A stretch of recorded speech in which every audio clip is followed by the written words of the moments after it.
Emilio Gallego Martín. Buen día, Martín. Hola. ¿Puedes decir algo sobre la actividad en Zora y sobre el sitio?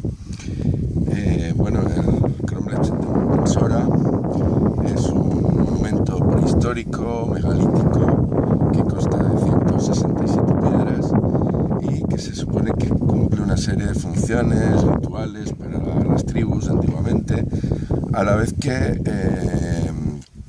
es un observatorio del universo, ¿no? A través de las sombras, a través de sus coincidencias. Lo que pasa es que, claro, este Cromlech hay muchas piedras tumbadas y falta algo de información, pero en principio todos funcionan así. Hay una línea de Cromlech que empieza en Stonge y pasa por Francia, pasa por Portugal, España, llega aquí y sigue hacia el sur de África. Esto es uno de los monumentos megalíticos más importantes de África. ¿Se puede decir algo sobre las actividades de Sí. artistas este día? Lo que hacemos normalmente en Sora, en el equinoccio, en el cambio de estación, consideramos que hay un cambio de energía y hacemos toda una serie de reflexiones sobre eso y nos juntamos una serie de artistas de una manera muy sencilla para hacer un homenaje a la creación artística y a lo humano, a lo que nos une a todos, ¿no? Cuando entramos en el círculo, aquí viene gente de Inglaterra, de Francia, de Bélgica, de Holanda, de España, Estados Unidos, Japón, por supuesto marroquíes, y cuando entramos aquí somos todos hermanos, no somos nada, somos simplemente una serie de personas, de artistas, que queremos aportar nuestra creatividad y hacer un homenaje a la fraternidad, al amor y, en fin, a todo lo que une a la humanidad, ¿no? Lo que han creado los artistas habla de refugiados y de... Hoy. Explicar eso a nosotros lectores. Bueno, es que hoy yo todavía no he visto qué han hecho mis compañeros, ¿no? Están trabajando cada uno en su instalación y todo esto al final se ve esta noche cuando nos juntemos todos en un fuego de fraternidad con músicos, que hay bastantes músicos que tocan juntos y hacemos una fiesta, cantan y bueno, en esta ocasión no hay performance porque unas veces hay una cosa, otras veces hay otra, pero normalmente hacemos alguna performance y bueno, yo tengo una instalación mía, yo puedo hablar de la mía este año. Mi instalación consiste en una serie de pequeñas cabañas que recorren el espacio del Cromlech y que hablan del refugio, ¿no? de la capacidad que tenemos, de nuestra hospitalidad, de nuestra fraternidad hacia los seres humanos y ofrecer refugio en un momento en que el mundo parece que lo necesita mucho, ¿no? Oui, eh bien, je m'appelle Jérôme Gilles et c'est ma première fois au Maroc, à Mzora, première fois en Afrique aussi. Et disons que je me suis retrouvé ici via l'invitation de Sini Angulo, qui est donc en fait un groupe d'artistes, une manière de créer ensemble plutôt, et aussi une invitation au voyage, au nomadisme, et voilà comment en fait... de fil en aiguille, je me suis retrouvé à créer avec plusieurs Alors, artistes. comment vous trouvez l'ambiance et vous pourriez nous parler sur votre participation?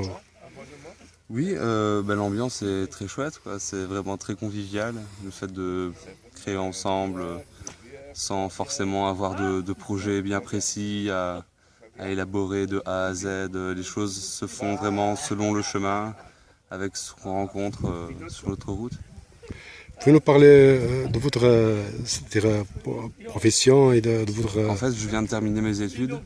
J'ai fait 5 ans d'études de dessin à l'Académie des Beaux-Arts de Tournai, en Belgique. Et votre participation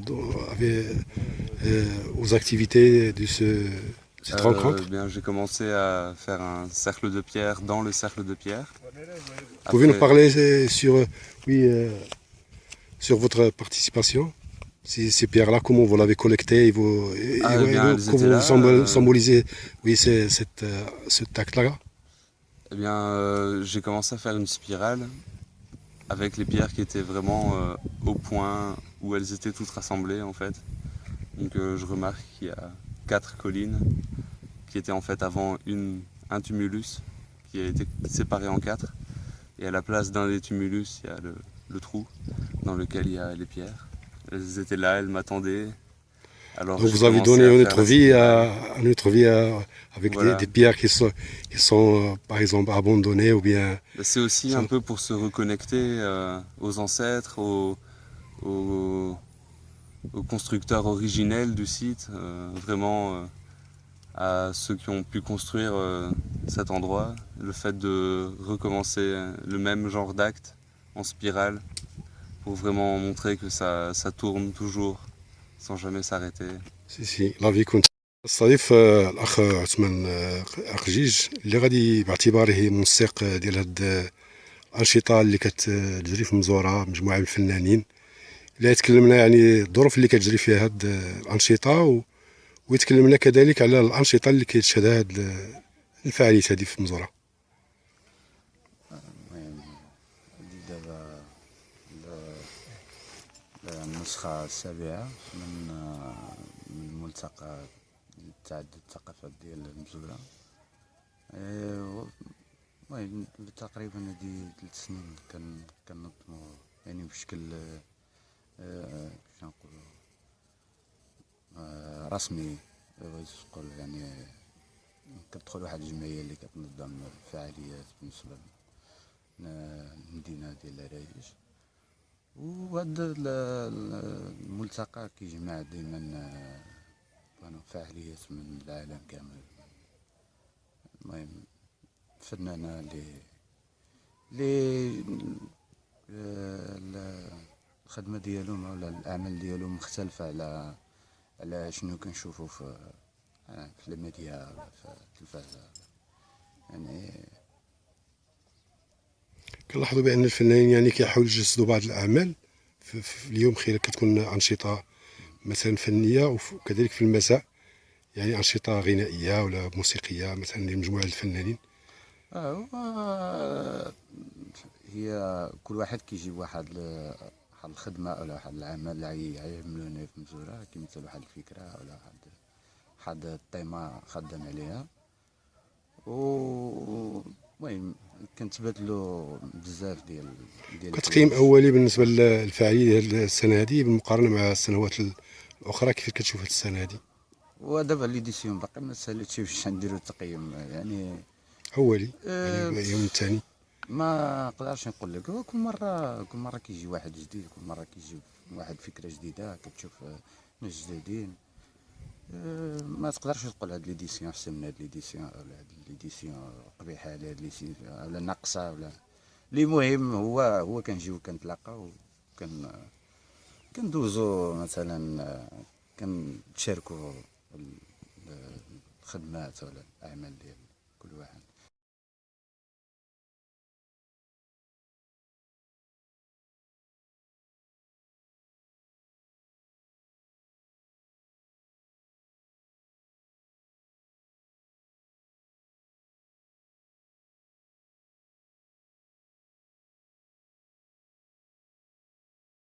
تكلمنا شويه على مزوره وكيفاش كتشوفها في الوتد يعني كيفاش كتشوف هاد الوتد والقصص ديالو. على الأطلال اطلال كيفاش دايرين القصص اللي عندك عليهم وداك الشيء. قالوا لي كتشوفهم انت بحال اللي عندك شي قصص عليهم، ما عرفتش انا كيفاش. القصص ديالهم يم الشامر. يم الشامر كانوا يجوا لي في سويسرا لهنا، أو كانوا يسأل واحد هنا كيقول لي طيب الهجير كيسكن هنا تعاوه ضيف الله.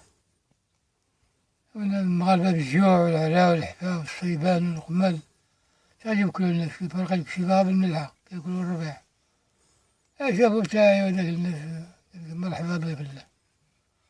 دبروا شي ربيع ديال الفداوات دارولهم يتعشاو. الرقاية قالوا لي كتعرف فيه حنا جينا لها الزوجة، إذا خدمت هذه غناك الله، وإذا خدمتي مثلا انت لا حنا. اليوم هي قال لي شوف حنا نضرب لها الزوجة راه واخد عليك العافية تعملك واش فيهم، ما تقدر ما تتكلم فزي بغيتي والله الله يشوفهم مرة واحد. قال لي واخا طلعوا الرقة اللي يطلعوا ليش فتحوا الكتب ديالهم فتحوا التواخر ديالهم وبداو يقراو. في الباب السابع لحلت المدينة دخل السيد يمشي موقف يشوفوا بعضهم. السيد خليه يطلع مشى معاهم بالخنيشة كيف يدير بالخنيشة. الوقت اللي كان خارج بحالو تلاقاتو خادم قلنا وياه في الباب. قالت واش في الباب؟ قال لي هذاك راه طلع محاجر. قال لي لا حنا كامل محاجر. هذيك من الأولى هذيك الأخرى صح مرمي طلعوا البحر فاصيلة كي ولداتو يماه. وهذاك الشي اللي كان عندهم في الخنيشة ولاو حديد نسخو. هذاك الشباب ديالو الحفير اللي كيحفرو هنايا هذاك المهندس هذاك الشباب ديالو هو كان. وعندك شي قصص اخرى كتعرف على شنو وقعت شي روايات اخرى ولا شي حاجه وقعت هنايا؟ لا هذه الرواية اللي كانت وشحال دابا هذه وانت يعني انت دابا انت هو بحال انت الحارس ديال هاد العلوته ديالك انت دابا انت بحال الحارس والقيم على هاد. نعم الوالد ديالي اللي مات الوالد وليت انا. الوالد ديالك شمن عام يعني ما بقاش توفى الوالد ديالك شمن عام؟ توفى دابا شحال من عام وانت دابا 57 58 كتوفى الوالد. وكيفاش كتشوف زعما الناس اللي كيجيو يزوروا هنايا وداك الشيء اش كيقولوا على هذا الوتد هذا؟ كيقولوا شي ديال البلاكه هذه اللي كانت بحال شغل بنكه والبحر وصل لهنا فاز البحر لهنا غمت على اموالها ولا فلوسها. دابا هاد الحوش اللي حدا لي مدور كان بحال شغل محفظ بحال شغل مدينه مدور بحال الحجر. وانا داك الاسبانيولي اللي كان جاب هنا خدم فيه داك المهندس كان هو اللي كان يريح على الحجر بالمينات. الحجر اللي كان واقف كان يريحو والخدامة كيحفرو. لحقوا واحد الفران تما وهذاك الفران اللي فتحوه صابوه معمر بالرماد. صابوا واحد الحجرة بيضا مكتوبة هزوها داوها. المغاربة كانوا لا قراية لا الجهود فيهم. الناس هنا ديال الشهود والمزورة وداك الشيء كيفاش كيتعاملوا مع هاد الوتد هذا؟ كيفاش كيتعاملوا معاه؟ كيفاش كيجيهم كيفاش كيديروه يعني كيتهلاو فيه يعني ما كيأذيوه شي ما كان الأذى كان التهلك راه باين عليه. ما كانش الأذى حصل لا مواطن لا مخزون لا والو. الحجر قالتو هنايا خير الله هنايا وأنا ملي غابرو ما كانش. وهو مزيان يعني صالح البلاد يعني يمكن يجيب من خير البلاد. شنو كيفاش كتشوف انت كيفاش كتشوفوا هذا الشيء نتوما؟ بحال مزيانه اذا كانت الناس هذه معاه كل حاله مزيانه الحمد لله.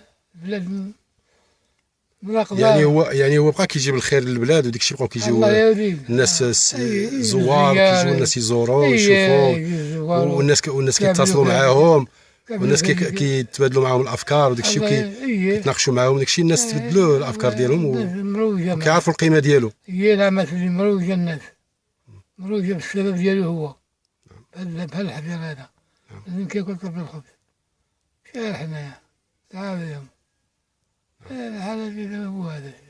شكرا.